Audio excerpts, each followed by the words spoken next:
Gusto ko lang namang umextra para makabili ako ng gatas, diaper, wipes at mga essentials ng baby ko. Gusto kong mag-TESDA at mag-ibang bansa. Pero ayaw niya at ang gusto niya sa bahay lang ako.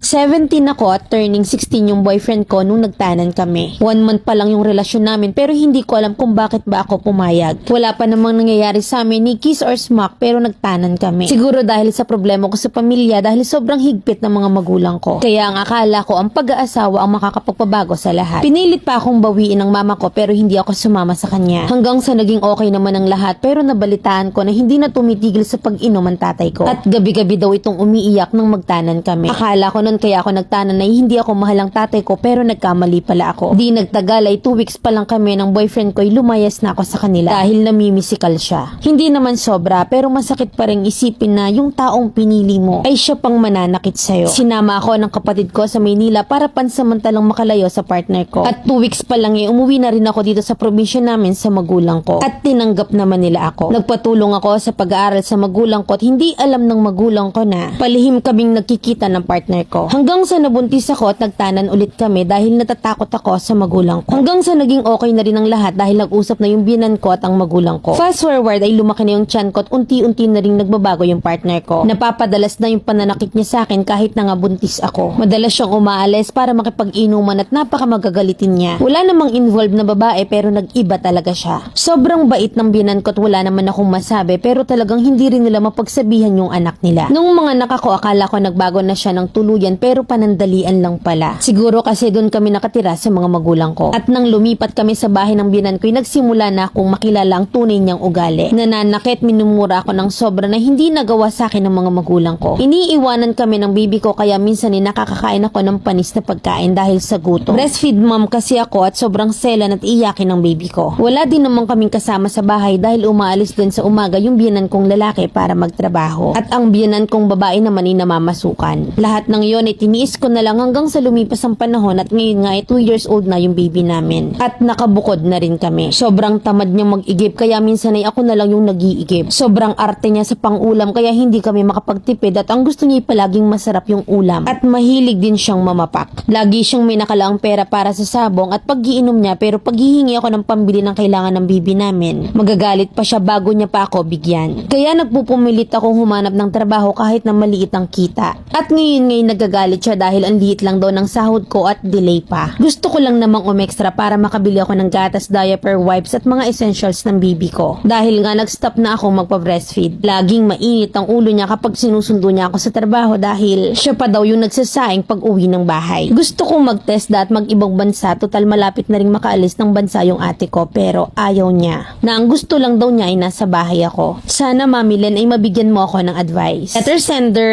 Rina ng Leyte.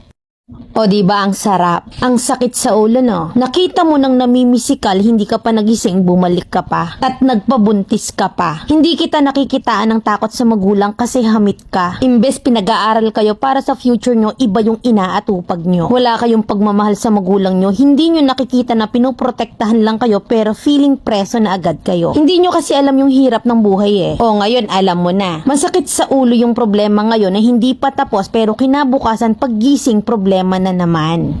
Sawang problema, hindi nababawasan pero nadadagdagan. Umuwi ka na sa magulang mo, mag-abroad ka para yung mga anak mo hindi makaranas ng hirap na dinadanas mo ngayon. Sikapin mo makatapos sila ng hindi magaya sa'yo. Mauubos lang yung panahon mo sa lalaking yan. Hindi tayo panghabang buhay-buhay. Kaya't hanggat humihinga ka, umaksyon ka. Huwag nyo nang ipamana sa anak nyo yung hirap ng buhay nyo. Huwag sanang mamana ng anak mo yung katigasan ng ulo mo. Ang pag-aasawa hindi puro sarap at tihaya. Na mas marami pang dadapaan na problema. Shout out sa mga kabataan dyan. Huwag pasukin ang pag-aasawa ng hindi handa.